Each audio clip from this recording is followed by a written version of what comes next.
Hyundai Scoop.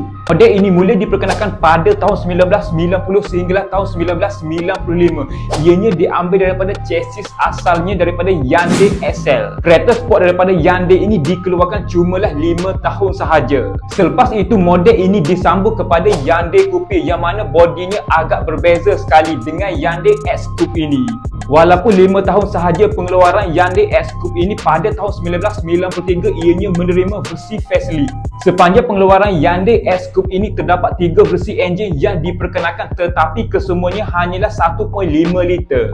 Enjin 1.5 liter daripada Hyundai X-Coupe GT ini mampu menghasilkan kuasa 113 horsepower. Sepanjang pengeluaran Hyundai X-Coupe ini dikatakan gagal disebabkan oleh penggunaan enjin yang lemah serta transmisi yang tidak lancar bagi versi 4 speed automatic.